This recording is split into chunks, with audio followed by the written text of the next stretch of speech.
தினம் ஒரு கதை. வாங்க இன்னைக்கு ஒரு கதை நம்ம கேட்கலாமா? ஹாய் மக்களே, நம்ம வாழ்க்கையில நாம பல நேரங்கள்ல நிம்மதி இல்லாத மாதிரி ஃபீல் பண்ணிருப்போம் இல்லையா? ஏதோ ஒரு கவலை, ஏதோ ஒரு பாரம் நம்ம மனசை அழுத்துற மாதிரியே இருக்கும். உண்மை என்னன்னா, அந்த பாரத்தை நாமளே தான் சுமந்துகிட்டு இருக்கோம்னு நமக்கு தெரியறதே இல்லை. இத ஒரு சுவாரஸ்யமான கதையில பார்த்தா இன்னும் தெளிவா புரியும். தயாரா?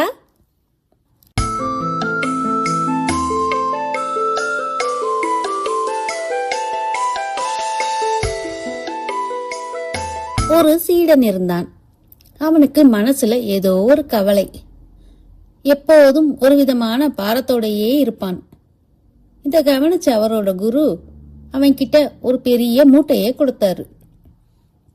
அதுல நிறைய கனமான கற்களை நிரப்பி, இத ஒரு நாள் முழுக்க நீ சுமந்துகிட்டே இருக்கணும். ஆனா ஒரு நிமிஷம் கூட இத கீழே வைக்க கூடாது அப்படின்னு சொல்லிட்டாரு. சீடனும் குருவின் சொல்படி அதை சுமந்தான்.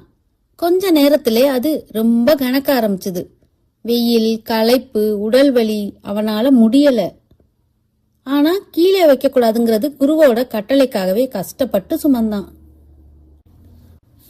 மாலை நேரத்துல குரு வந்து பார்த்தப்போ அந்த சீடன் வலியால துடிச்சுக்கிட்டு இருந்தான்.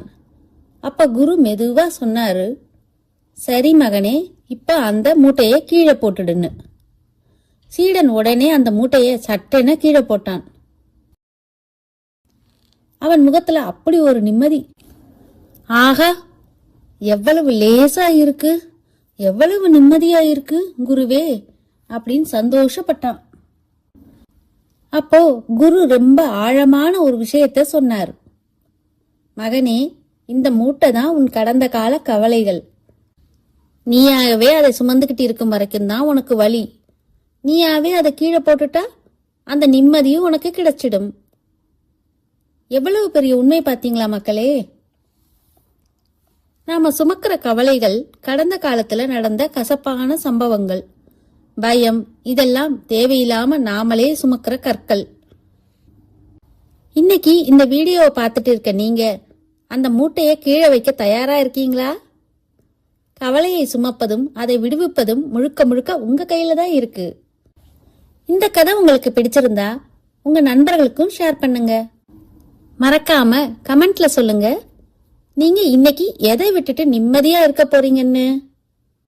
மீண்டும் நாளை ஒரு சுவாரஸ்யமான கதையோட உங்களை சந்திக்கிறேன். அதுவரை பர்பிள் ஸ்கை இன்ஃபோடெயின்மென்ட் சேனலோடு இணைந்திருங்கள்.